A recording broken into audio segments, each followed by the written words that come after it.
I'm sorry that this video is coming out so late, like it's almost the end of the week rather than being on a Friday like I normally aim for, but I have my reasons. They're not good reasons, mind you. Literally, it's just because this week is the busiest week in the pro wrestling calendar and I've had a lot of wrestling to catch up on. And also, my favorite game of all time's remake, Oddworld Soulstorm, finally came out, and good lord, it's bloody incredible. And all I've wanted to do all week, rather than do any work at all, is I've wanted to stream it and have you guys enjoy it with me. And that's what we've been doing over on Twitch. At twitch.tv/AceTrainLiam, we've been playing loads and loads of Soulstorm, and I'm really, really loving it. And I hope more of you will come over and watch it as well. But WTF needs to be a thing because I love WTF as well. It's my favorite series on my channel, and I am finding different ways to potentially bring more WTF content to you in the future. So just know some work is in the pipeline. I'm doing my best.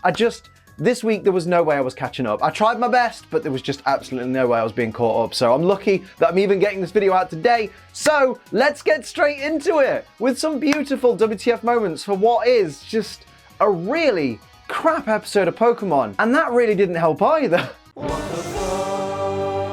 We start today's episode with a shot of the night sky, which pans down to reveal our good friend Jigglypuff happily walking through the woods singing its happy Jigglypuff song. The hell are you doing, love? It's clearly the dead of night. I'm pretty sure folks and Pokemon alike are going to be trying to sleep, so how about keeping the noise down? On the plus side, I guess if they get woken up by the noise, the minute they hear it and realise that it's Jigglypuff's song, they'll just fall back to sleep again. Although, it turns out that's pretty dangerous, since poor buggers like this Pidgey here end up falling out of the tree that they've been living in. This Pidgey is clearly dead after falling several feet from a tree, landing chin first and probably suffering a hell of a lot of spinal trauma. Rest in peace, Pidgey. Seriously, I think the only person I've ever seen survive a fall like that is Lita, and she was a badass. Jigglypuff has no respect for the dead. Pass it on. A random kettle falls from the sky and twats Jigglypuff on the top of the head. Now that's what we call instant karma. Oh, do we really have to add flying saucers to this show? This show is Pokemon. It's already about fantastical creatures. Can we not just write a story about the creatures themselves rather than all this extraterrestrial bollocks?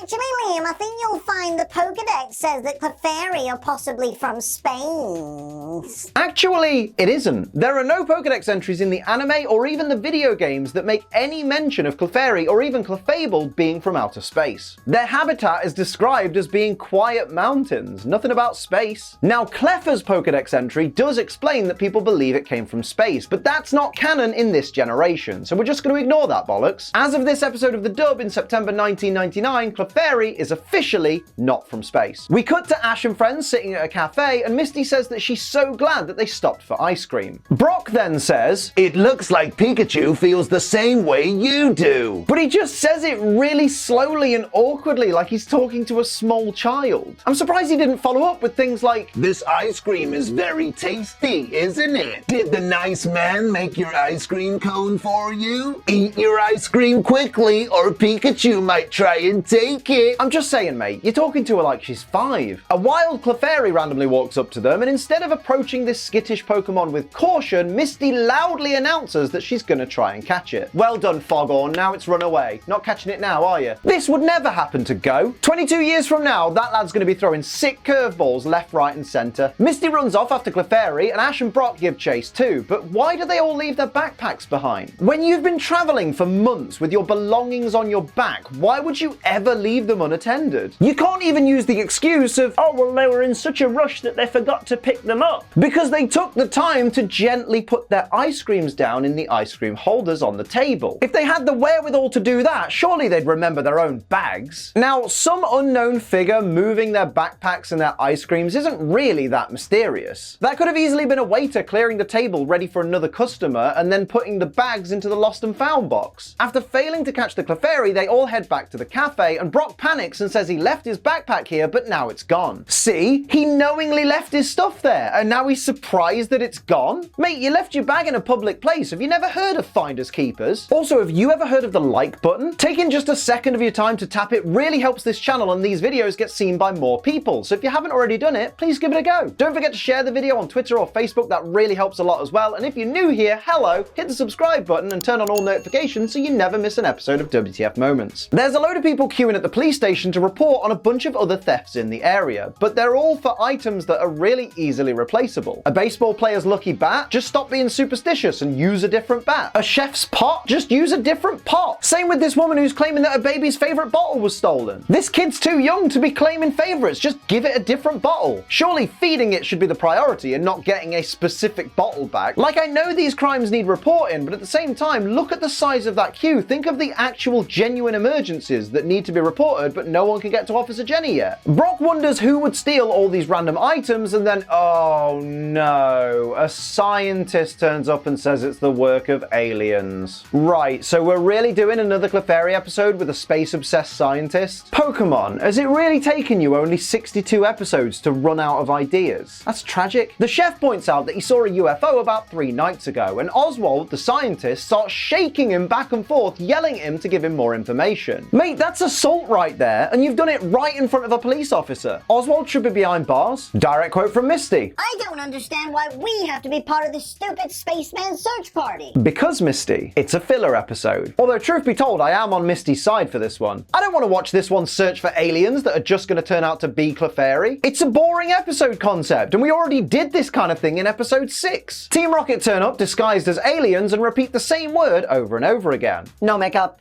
No makeup. Ah, it's Pokémon backwards. That's pretty clever. It does make me wonder though, why would Team Rocket specifically choose the word Pokémon backwards to be their kind of pretend alien language? I guess they thought Team Rocket backwards would be a bit too jarring. Take order, mate. Take order, mate.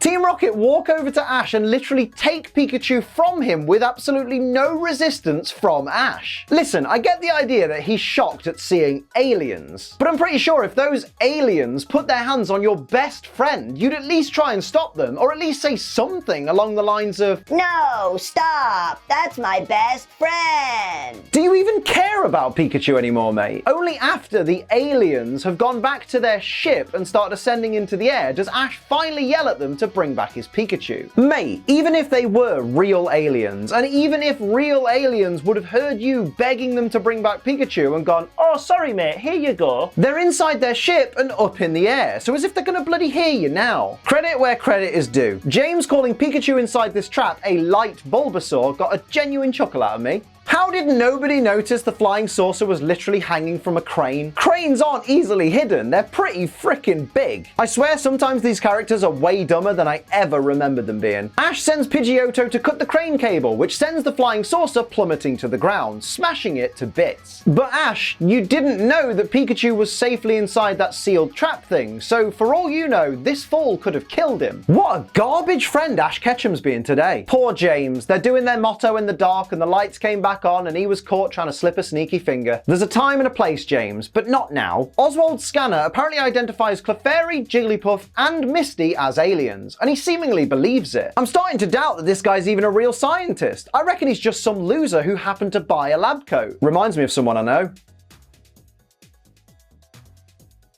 Well, the lab coat fits. Misty knocks the scanner out of Oswald's hand and it lands on the floor and breaks. And Oswald reveals that he built it himself after ordering it from a comic book. Told you he wasn't a real scientist, just another alien conspiracy theorist. Basically, the lad's batshit. Probably best to avoid him from here on out. Just get your Pikachu back and get as far away from this Oswald guy as possible. Clefairy grabs the captured Pikachu and runs off, and when Team Rocket give chase, it uses Barrier to block their path. But wait, Clefairy can't use Barrier. The closest thing it can learn to that is Light Screen, but that only reduces the damage taken from special attacks, so how would it physically stop Team Rocket from getting past? I'm thinking too logically about this. I forgot, this is anime. Ash and friends, along with Oswald and Jigglypuff, chase Clefairy into an alleyway, only to find it's gone down a manhole. They all decide to head down the manhole, but none of them wait for anyone to reach the bottom before then jumping in themselves. Mate, that's proper dangerous. What if one of them lands on someone? Depending how deep the manhole is, you could kill someone. Oh, never mind. Apparently once they get past the first initial, manhole diameter section, it opens up into a giant void. I mean, realistically, they're all still gonna die once they hit the bottom. It's just this time they're gonna die from the fall rather than dying from their friends landing on top of them. Swings and roundabouts, I suppose. We get an absolutely hilarious pipe traveling scene, and yes, I'm being sarcastic. These are never as funny as writers seem to think they are, but if you're paying attention, they did include a random Slowpoke and a random Dugtrio, which they didn't need to add, but that was a really nice touch. So I'll let it slide. this time. Speaking of time, would you look at the time? It's time to plug G Fuel, the wonderful sponsors of this channel. Now, if you use code ACE, you can save yourself money on the beautiful sweet nectar of G Fuel. Today, I am drinking Peach Rings, which is the Sonic the Hedgehog inspired flavor, and oh, it tastes like the Peach Rings candy that you can apparently get. I don't know, I don't remember what Peach Rings taste like, but I know that this tastes peachy and wonderful and is very, very refreshing. Ah, so nice. It's really good.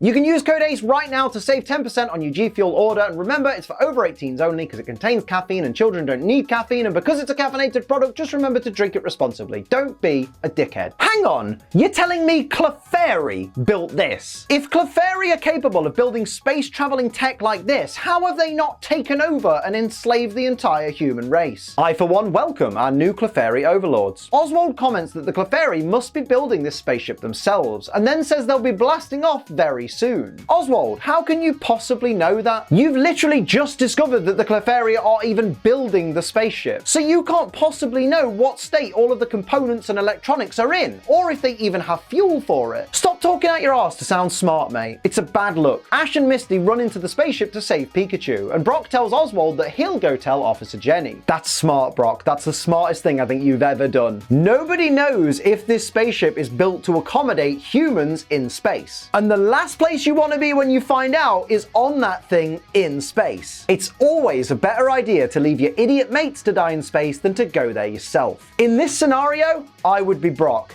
Every single time. Oswald decides that he wants to go to space with the Clefairy, which I get because it's not like this guy's ever going to get laid if he stays on Earth, so what's the point in sticking around? But as he runs to the ship, he yells, "Universe, here I come!" I hate to break it to you, Oswald, mate, but you're already in the universe because Earth is a part of it. And yes, I'm being very pedantic because this is a really hard episode to make WTF moments for. What the fuck? I have a question. If the Clefairy built this ship to carry the Clefairy into space, why did they build all the rooms and corridors tall enough for humans to walk around in? Were they expecting to take humans with them? Maybe I was right about them enslaving the human race. Perhaps they're planning to abduct a few humans so they can breed their own workforce in space? I mean, to be fair, they've stolen everything else they've got, so what's the harm in stealing a few humans too? Ash pleads with the Clefairy to give back Pikachu, claiming it's not just a Pokemon, it's his friend. Ash, mate, they stole a baby's bottle and a baseball player's lucky bat. I doubt they give a toss if Pikachu's your mate.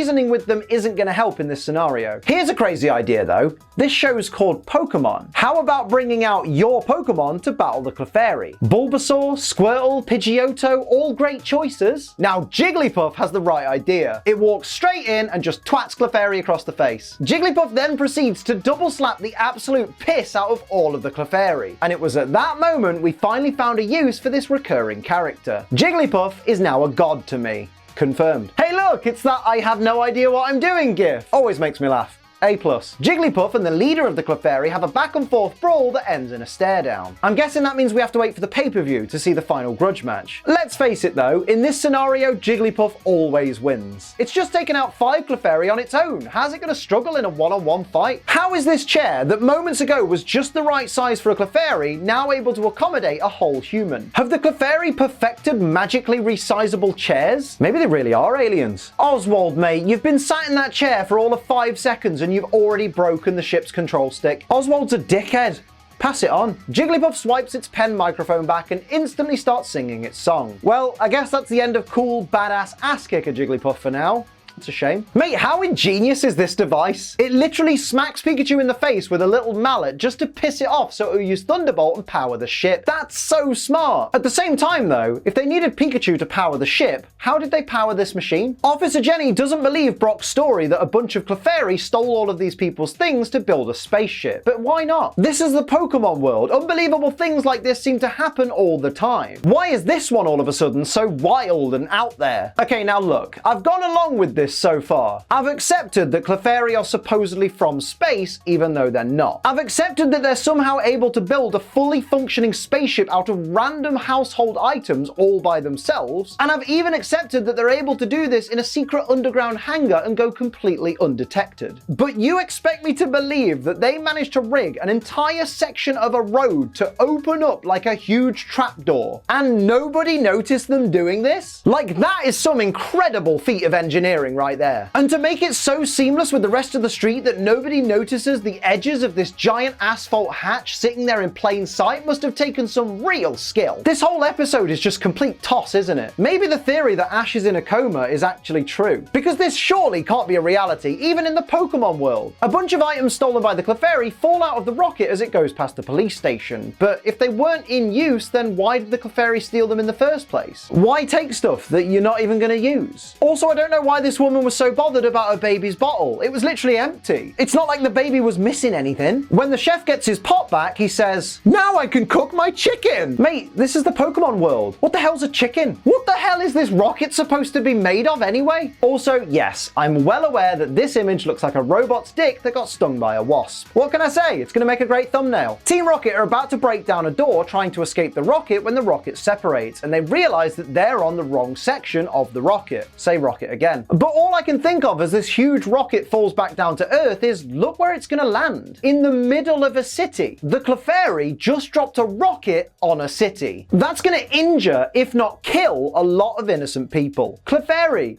that's literal terrorism. You can't even say it was an accident. They knew they were going to launch the rocket in that particular part of the city and use that curved building to launch themselves into the sky. Clefairy are evil. Pass it on. I love that when Pikachu was in Team Rocket's trap, they laughed because glass doesn't conduct electricity, with the implication being that that meant that Pikachu can't escape. But this glass unit the Clefairy put Pikachu in just shattered after the first Thunderbolt. Never trust a Clefairy to do a human's job. Ash and Misty decide to grab their backpacks, which the Clefairy have seemingly put neatly to one side for them, and abandon ship. But they don't even check to see if Oswald's alright. For all they know, he might not want to be sent into space in an untested spaceship to potentially die. Ash and Misty are awful people. Pass it on. They use Bulbasaur's Vine Whip to swing them safely onto the top of a skyscraper. But oh no, Brock's backpack isn't with them. Bit dickish of them to leave it on the spaceship. What a pair of arseholes. The spaceship crash lands at a campsite just outside the city, and Oswald comes out wearing this. I get that he thinks he's already landed on an alien planet, but why does he think wearing a cardboard box over his head with no eye holes would be any benefit? Surely you're less likely to piss off your new alien overlords if you can actually see where you're walking. It's a shame he didn't end up in space, to be honest. I'd quite like watching him die. Back in the city, Officer Jenny thanks Ash on behalf of everyone, and Ash says, "We're glad you got everything back." Really?